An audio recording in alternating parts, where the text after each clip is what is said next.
आपकी सुख चाह की जो वृत्ति है वो आनंद सुख समुद्र में डूब जाएगी। हम प्रभु से विमुख होकर के चाहे जितना कुछ कर ले, कभी सुख मिलने वाला नहीं है। ये विश्वास कर लो। महापुरुषों के हृदय की अनुभव की बात और शास्त्रों की बात जब एक मिले तो वो अनुभव सत्य माना जाता है। प्रभु से विमुख होकर के कुछ भी कर लो, ना आपको शांति मिलेगी, ना आपको सुख मिलेगा, ना आपको विश्राम मिलेगा। भागते ही रहोगे, इस जन्म से उस जन्म, इस योनि से उस योनि, इस लोक से उस लोक। ये कर्म परंपरा, ये दुख समुद्र से पार पाना, ये देह भाव से युक्त होकर भटकना तभी मिटेगा जब प्रभु की शरणमुखता स्वीकार करोगे, प्रभु की शरण में हो जाओगे।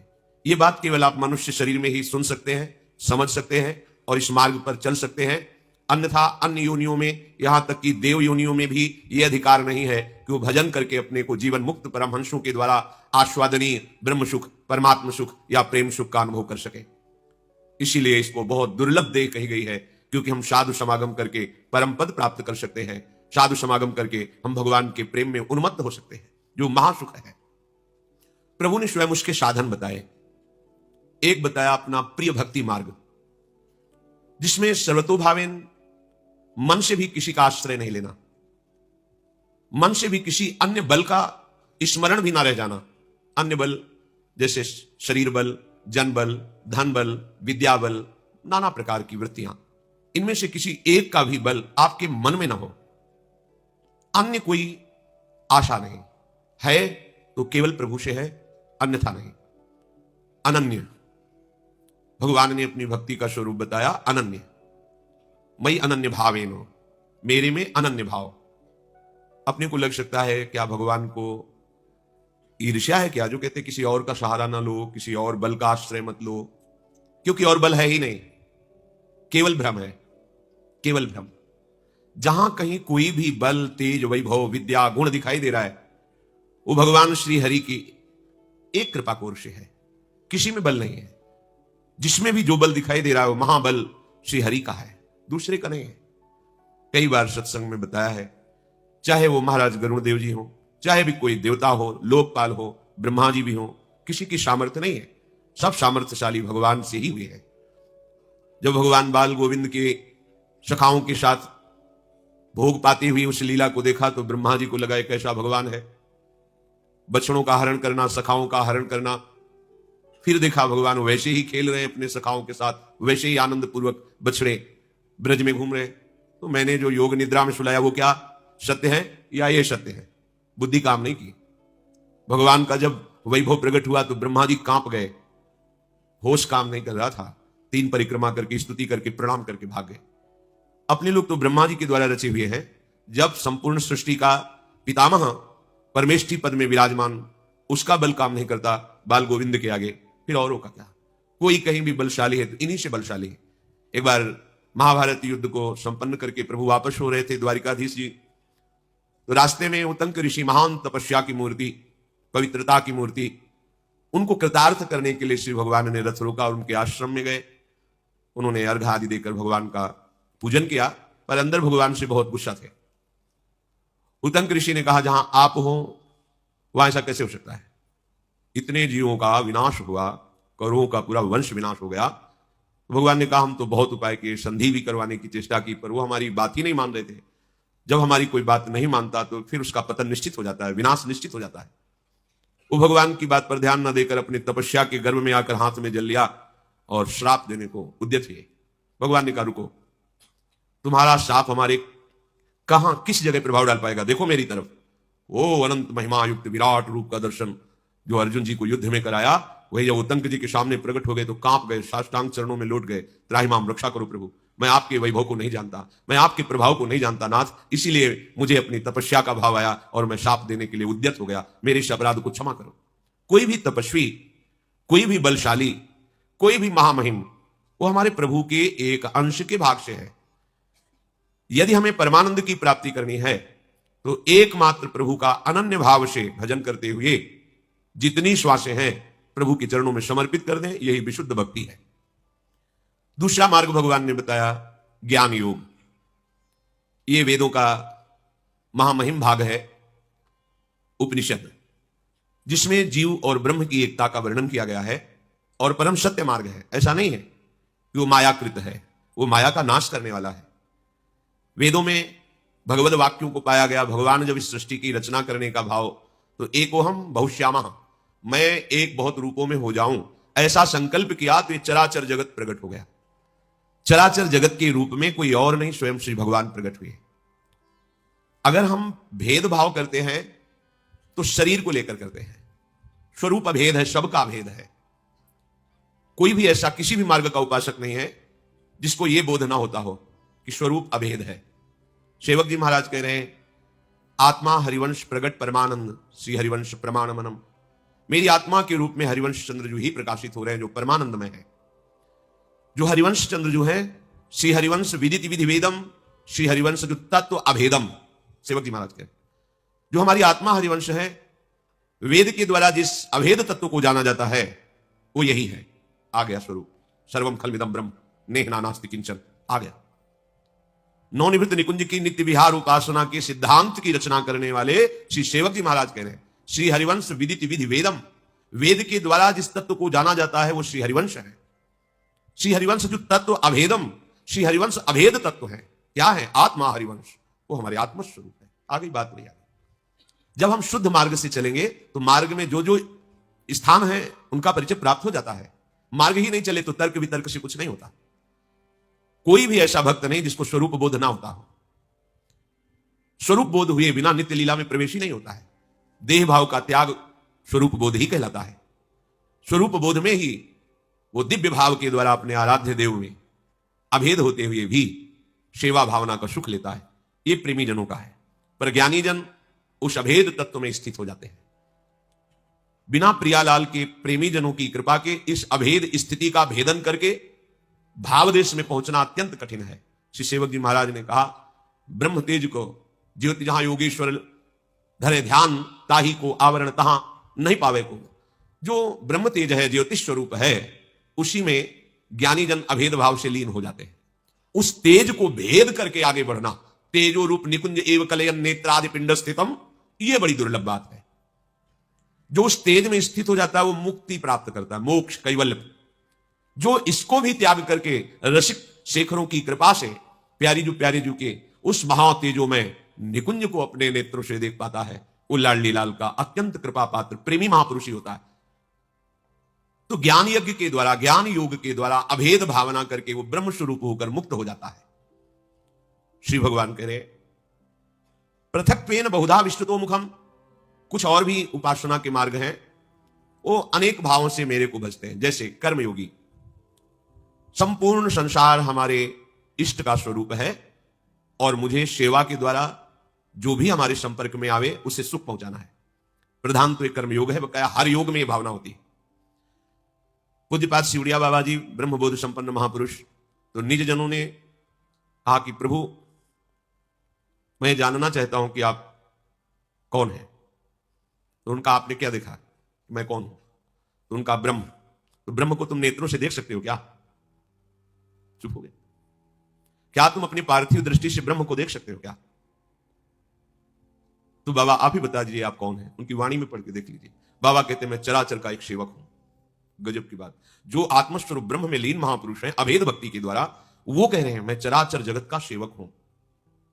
अंततो गत्वा बात इसी में स्थित होती है। सब जगह अपने आत्मा का अनुभव करते हुए सबको सुख पहुंचाना, यह हर उपासक का कर्तव्य होता है। यह हर उपासक की अंतिम वृत्ति होती है, चाहे भक्ति से हो, चाहे कर्मयोग से हो, चाहे ज्ञान योग से हो। यदि आप किसी को भी दुख पहुंचाते हैं, किसी को वचन चेष्टा के द्वारा हिंसात्मक वृत्ति करते हैं, तो आप किसी मार्ग के पथिक हो, आपको सफलता नहीं मिलेगी। किसी एक जीव को भी आपके द्वारा जानकारी से कष्ट पहुंचाया जा रहा है तो आप अपने इष्ट देव को नहीं रिझा सकते।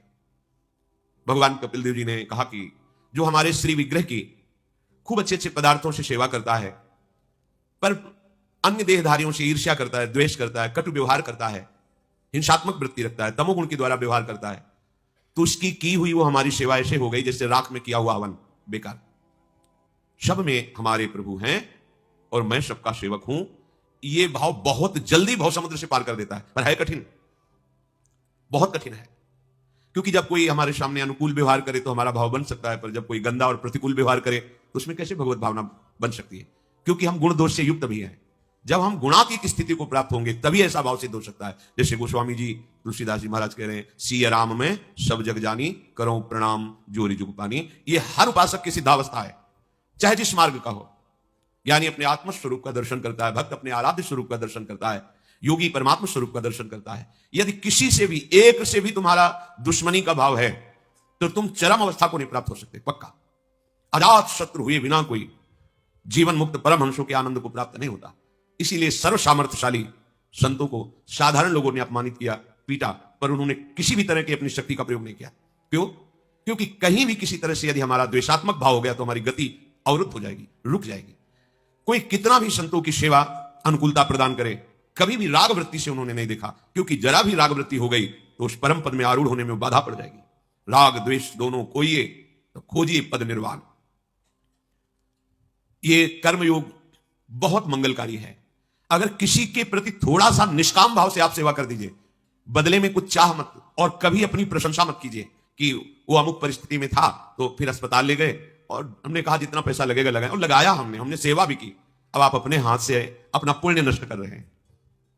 ये अहंकार उसे बर्दाश्त नहीं कर पाता, इसलिए वो दूसरों को सुनाना चाहता है कि मैंने सेवा की। नहीं, थोड़ी सी निष्काम सेवा आपको भगवत प्राप्ति के मार्ग पर आरूढ़ कर देगी। और कहीं निष्कामता हृदय में आने लगी तो लाडली जो रीझ जाएंगी। इसलिए सबसोहित निष्काम मति। ये निष्काम मति तभी आती है जब हमारे हृदय में भावना आने लगे दूसरों को सुख पहुंचाना। तो आज से ही हम ये वर्ताव शुरू करें, दूसरों को सुख पहुंचाना।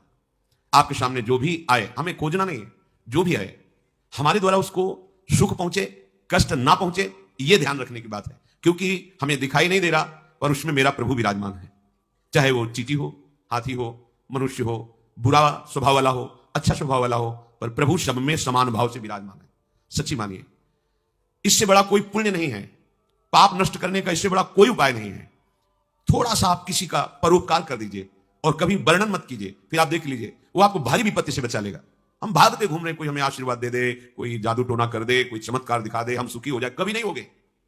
आपका कर्म ही आपको सुख और दुख प्रदान करता है। को न काहू के सुख दुख कर दाता, निज कृत कर्म भोग सुन दाता। जब आप किसी संत के पास जाते हैं दैन्य भाव होकर, मेरे भगवान के लाडले भक्त जन, इनके दर्शन से परम मंगल होता है, अहो भाग्य, ये आपका कर्म बन गया। संत दर्श को चालिए तज माया अभिमान, ज्यो ज्यो पग आगे बढ़े कोटिन यज्ञ समान। वो आपका कर्म आपको सुख दी, किसी का आशीर्वाद नहीं कर रहा। आप दैन्य भाव से, भगवत भाव से गए, वो बोले ना बोले, आशीर्वाद दे ना दे, आपका एक कर्म आपको सुख प्रदान कर देगा। यदि हम सुख का रहस्य समझ जाएं तो कभी दुख भोगना ना पड़े। सुख प्राप्ति का एकमात्र रहस्य है, तुम किसी को दुख मत पहुंचाओ तो तुम्हें कभी दुख नहीं मिलेगा। पर हमारी कुबुद्धि दूसरों को दुखी करके सुखी होने वाली बात है हमारे अंदर। दूसरों का छीन करके सुख, हम सुखी हो जाए, कभी नहीं हो सकते, कभी नहीं हो सकते। परहित सरिस धर्म नहीं भाई, पर पीड़ा सम नहीं अधमाई।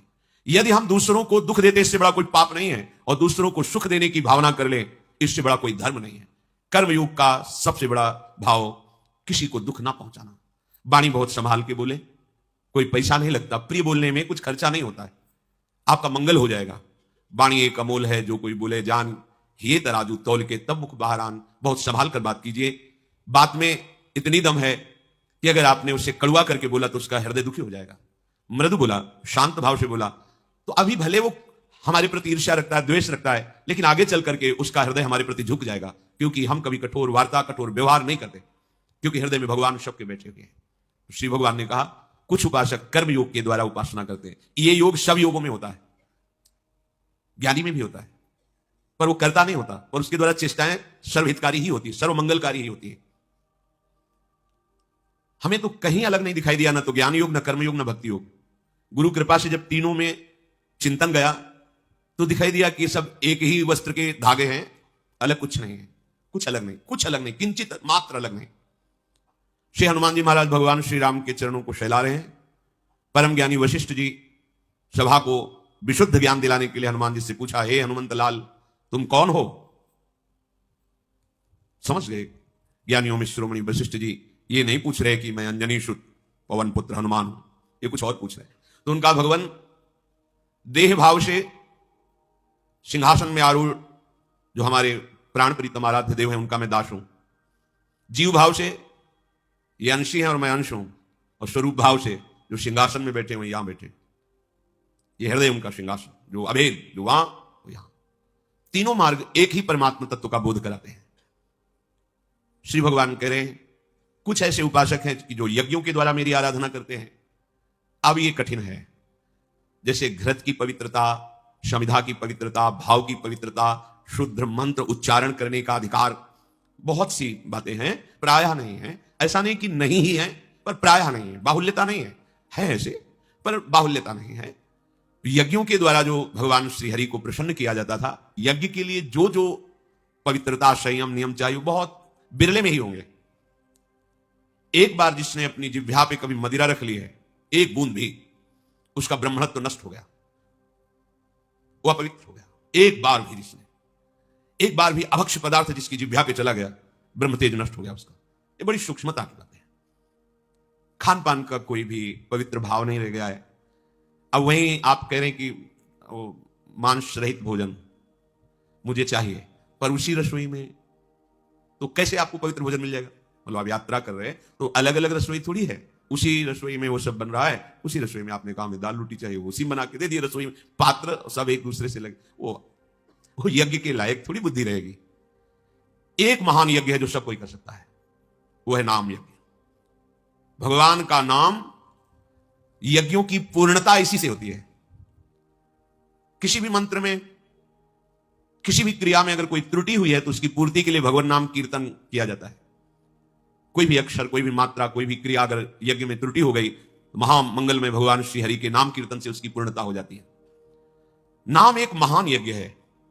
एक एक श्वास में यदि आप नाम जप कर रहे हैं तो देखो, ना घी की जरूरत है, ना यहां किसी की ऐसी जरूरत है कि वो हमको शिक्षा दे कि आप बोलो स्वाहा ये मंत्र, ना किसी के बाहरी सहयोग की जरूरत है, ना धन की जरूरत है, और ना इसमें आपकी विशेष पवित्रता की जरूरत है। आप शौच करते हुए भी नाम जप कर सकते हैं। लाखों ये अपवित्र पवित्रो वा सर्वावस्थांगतो विवाह यह स्मरेत पुंडरीकाक्षम सवायाभ्यंतर शुचि, भीतर और बाहर से उसी क्षण वो पवित्र हो जाता है। राधा राधा राधा। नाम यज्ञ सबके लिए सुलभ है और सबसे श्रेष्ठ है। विशुद्ध ज्ञान नाम से प्रकट हो जाएगा, विशुद्ध प्रेम नाम से प्रकट हो जाएगा, सारे दुखों का नाश नाम से हो जाएगा। पर नाम में बिना नाम जपने वाले प्रेमी महात्माओं के संग के रुचि नहीं होती। अगर नाम में रुचि हो गई तो और फिर कुछ करने की जरूरत नहीं। पूज्य श्री राधा बाबा, मन ये कभी कभी विचित्र तरह से धोखा देने लगता है जब हम ये निश्चय करते हैं कि अब मुझे नाम जप करना है। जब हम इसे नाम में, भजन में लगाना चाहते हैं तो ये बड़ी सी बड़ी युक्तियां निकालता है जिससे हम नाम छोड़ दें। अब ये धार्मिक युक्तियों के द्वारा भजन छुड़वाता है। पूज्य बाबा कह रहे हैं, ये कभी सलाह देगा बड़े बड़े आडंबर करने की, नाम छुड़वा के आडंबर करने की चेष्टा। उनको व्याख्या करने की जरूरत नहीं आडंबर की। जिसमें भगवान का नाम छूटे वो सब आडंबर है। भगवान की विस्मृति जो करा दे वो सब माया है। इसकी व्याख्या नहीं की जा सकती। अनिर्वचनीयम जैसे प्रेम स्वरूपम, ऐसे अनिर्वचनीयम माया स्वरूपम। यही माया है, ऐसा नहीं कहा जा सकता। किस रूप में, कब, कहां, कैसे, उसकी पहचान। जो प्रभु की याद भुलवा दे उसका नाम माया, और हर परिस्थिति में जो प्रभु की याद करावे उसका नाम भक्ति। सीधे वस्तु व्यक्ति स्थान कोई भी हो जिसके संसर्ग से प्रभु का विस्मरण हो जाए वो माया। वस्तु व्यक्ति स्थान कोई भी हो जिसके संग से भगवान की याद आ जाए वो भक्ति। तो ये कभी कभी मन जो है नाम जापकों को बड़े बड़े आडंबर में फंसा करके नाम से दूर कर देता है। कभी कभी ये तीर्थ यात्रा की सलाह दे करके, कभी कभी ये तपस्या का नया नाटक रखता है। ये अपने हृदय की बातें किसी की व्याख्या करने की नहीं। देखो, नाम विस्मरण करा के किसी अन्य चेष्टा में लगा और उस पर महत्व कर लिया, मानते हैं शुभ कर्म है, लेकिन वो भगवत प्राप्ति का हेतु नहीं होगा। भगवत स्मरण करते हुए सांसारिक कार्य भी भगवत प्राप्ति करा देगा। और भोगों का स्मरण कर रहे हैं और क्रियाएं भागवतिक हो रही, परिणाम भगवत प्राप्ति नहीं है। इसका परिणाम भगवत प्राप्ति नहीं है। कभी कभी ये दया की, धर्माचरण की, न जाने कितनी कितनी युक्तियां लगा करके मन भजन से बिलक कर देता है। इसलिए हमारी प्रार्थना मान लीजिए कि सर्वस्व साधनों की सिद्धि का नाम है निरंतर भजन होना। निरंतर भजन होने का फल है हर प्रकार से सुखी हो जाना। लोक परलोक सब सुख आपको घेर लेंगे, विश्वास कीजिए। एक भजन ही सर्व सिद्धि है, ये आप मान लीजिए। भजन नशेनी प्रेम की, भजन हो रहा है, महाप्रेमी हो जाओगे। पर इसमें प्रवृत्त नहीं होने देता मन। भजन में, नाम जप में मन राजी नहीं होता। और जब ये राजी हो जाता है तो हटता नहीं है। एक बार राजी कर लीजिए इसे, बहुत सुखद है, बहुत सुखद। इसको ऐसा अनुभव किया है मन को कि जैसे कोई नेत्रहीन बड़ा बलवान व्यक्ति हो, तो वो जो पकड़ता है बहुत जोर से पकड़ता है, पर नेत्रहीन इसलिए उसको कहा, फिर उसको ज्ञान नहीं क्या पकड़ना है क्या नहीं पकड़ना। तो मन कुछ ऐसा ही है, मन नेत्रहीन महाबलवान व्यक्ति की तरह है, आपको पकड़ाना है। अब आपने उसे पकड़ा दिया, भोग, विषय, पाप प्रवृत्ति, बहुत जोर से पकड़ लिया। अब छुड़ाने में आपको ताकत लगेगी, समय लगेगा। अगर छुड़ा के आपने पवित्र आचरण, संयम, जितेंद्रियता, भजन पकड़ा दिया, तो सच्ची मानिए जैसे विषय भोग नहीं छोड़ता ऐसे ही भजन नहीं छोड़ेगा। इसको पकड़ करने की केवल आदत है, पकड़ाना आपका विषय। आपने ही पकड़ाया है संसार के भोग, संसार का ये पापाचरण आपने पकड़ाया है। इसीलिए भगवान कहते हैं आप अपने द्वारा उद्धार कीजिए। कोई तुम्हारा उद्धार नहीं कर सकता, उद्धार का मार्ग बता सकता है, उद्धार की तुम्हें सलाह दे सकता है, लेकिन आपको चलना होगा। अब आप पकड़ करें पापाचरण की तो कहीं भी जाए वो पापाचरण का ही विस्तार करेगा। इसलिए हम महात्माओं के अनुभव की बात कहते हैं, तुम सावधान रहो और हृदय में देखते रहो कि नाम जब चल रहा है कि नहीं चल रहा है। बहुत प्रमाद स्थिति देखी जाती है। अधिकतर लोग नींद में सुख का विशेष अनुभव करते हैं। बहुत अंदर जलन होती है जब ऐसी वृत्ति देखते हैं, क्योंकि आप समय बिल्कुल नष्ट कर रहे हैं, बिल्कुल नष्ट कर रहे हैं। स्वार्थ परमार्थ कुछ आपका सिद्ध नहीं हो रहा, केवल मुर्दे की तरह जी रहे हो। यदि आपको ऐसा स्वभाव बन रहा है कि अधिक अधिक जहां बैठे वहीं सो गए, सोना, ये बिल्कुल ठीक नहीं। उपासना के मार्ग में तो बिल्कुल ठीक नहीं। कई ऐसे उपासक हैं, जब उनसे प्रश्न करो, उनकी दिनचर्या की जांच करो, तो असंतुष्टता होती है कि तुम्हारी अभी आज तक दिनचर्या ही नहीं बनी। देखो, शयन में हमें जो आवश्यकता होती इंद्रिय विश्राम की, उसका कारण समझो आप। संसार का निरंतर चिंतन ये मन करवाता रहता है, ये कभी रुकता नहीं है। जितना रुकने लगे उतने आनंद की अनुभूति होने लगती है। विषयों में जो अपने लोगों को सुखानुभूति होती है वो विषय में सुख नहीं है। मन कामना रहित हो गया उतने सेकंड के लिए, जिस कामना की चाह की और विषय मिला, तो उस संयोग में उसने वो कामना को रोक दिया। तो निष्कामता जितने सेकंड की उतना विश्राम मिलता, लगता है सुखी हुई। निष्कामता में, उस विषय में सुख नहीं है, निष्कामता में सुख। ये मलिन हृदय होने के कारण समझ में नहीं आ रहा। जो वैराग्य में सुख है वो भोग में, त्रिकाल में, ब्रह्मालोक में भी नहीं है, ब्रह्मा जी के यहां भी नहीं, जो वैराग्य में सुख है। पर रागी मुहांध बुद्धि वाला कैसे जान सकता है ऐसा? हम जो नींद में सुख लेते हैं उसका कारण होता है संसार के चिंतन का त्याग। संसार का चिंतन नहीं हुआ 8-10 घंटे 15 घंटे, जिसका जैसा है उसको अच्छा लगता है। आप खास बात समझिए, जो हमारी नींद विश्राम स्थिति मानी जाती है उसका कारण होता है संसार के चिंतन से रहित होना। पर उस समय हम तमोगुणी मूर्छा में हो गए, सुषुप्ति। संसार का चिंतन नष्ट नहीं हुआ, वो जहां जागोगे फिर चलेगा। हमें जो क्लेश दे रहा है वो संसार का चिंतन दे रहा है। जो हम विश्राम मान रहे हैं वो संसार का चिंतन सुषुप्ति अवस्था में छूटा, इसलिए अच्छा लगता है कि सोया अच्छा रहा। मुझे नींद चाहिए, क्यों? मैं भूलना चाहता हूं संसार को। देखो आप, थोड़ी देर में भूलना चाहता हूं। कोई बात मत करो, कोई ऐसी औषधि पवा दो जिससे हमारी इंद्रियां संसार का चिंतन छोड़कर मूर्छावस्था को प्राप्त हो जाए। नींद की गोली क्या है? वो आपको चिंतन रहित कर देती है। नशा क्यों करना चाहता है? थोड़ा चिंतन में शिथिलता आवे। वो निरंतर जो संसार का चिंतन चल रहा है, वो देखो ना, कोई कुछ कोई क्यों? क्योंकि वो शिथिलता चाहता है, हमारा दिमाग थोड़ा शिथिल हो। लेकिन ये सब उपाय जैसे गंदी नाली से हाथ साफ करना चाहो ऐसे है। ये मायाकृत उपायों के द्वारा हमारा विश्राम स्थल निश्चित नहीं हो सकता, हमें शांति नहीं मिल सकती। जो संसार का चिंतन सुषुप्ति में थोड़ी देर के लिए लुप्त होता है, अगर वो जागृत में तुम लुप्त कर दो तो महापुरुष हो गए। खास बात समझिए, जागृत हो और संसार का, शरीर का चिंतन नहीं हो रहा, यही तो जीवन मुक्ति की अवस्था है। कोई चाह नहीं, कोई राग नहीं, कोई व्यक्ति वस्तु स्थान नहीं, एकमात्र परमात्मा चिंतन। तब जो आनंद की अनुभूति होती है, विश्राम स्तर, उसे सोने की जरूरत नहीं होती। वो सुषुप्ति में दिखाई देता है पर होता वो प्रभु में ही है। जैसे कल चर्चा हो रही थी, उसकी सुषुप्ति अवस्था को समाधि से तुलना दी गई है, जिसका निरंतर भजन चलता है। आपकी विश्राम स्थली भजन है, ना कि सुषुप्ति।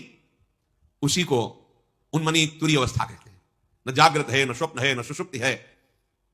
कैसी अद्भुत आनंद की वृत्ति है। आप उस आनंद को पहचान ही नहीं रहे, आनंद मान रहे वस्तु में, व्यक्ति में, धन में, स्थान में, भोगों में। जागृत वो अवस्था जिसमें कोई चाह नहीं, कोई कामना नहीं, एकमात्र भगवान का स्मरण। ऐसे आनंद की अनुभूति होगी, आप देख लेना। इसी आनंद की प्राप्ति के लिए आजीवन संयम में रह करके महात्मा जन भिक्षावृत्ति के द्वारा हर कष्ट सहकर जब वो लाभ प्राप्त करते हैं, तो उनमें इतनी सामर्थ्य आ जाती है कि मम भक्ति युक्तो भुवनम पुनातु, लोकों को पावन कर देते हैं। सतरति सतरति लोकाम तारयति, वो लोक के लोक को तार सकता है जिसने भगवत स्मरण के द्वारा संसार के चिंतन को शांत कर दिया है। अब कोई विश्राम स्थिति की जरूरत नहीं, हर समय वो विश्राम में रहता है। विश्राम ही नहीं, परम विश्राम में रहता है। गोस्वामी जी कह रहे हैं, जाकी कृपा लवलेश ते मतिमंद तुलसीदास पायो परम विश्राम, राम समान प्रभु नाही कहूं ओहो। जिनकी कृपा कटाक्ष से परम विश्राम मिल गया, कोई चाह नहीं, कोई चिंता नहीं, कोई थकान नहीं, एक परमानंद की अनुभूति। इसीलिए हमें मनुष्य शरीर भगवान ने दिया है।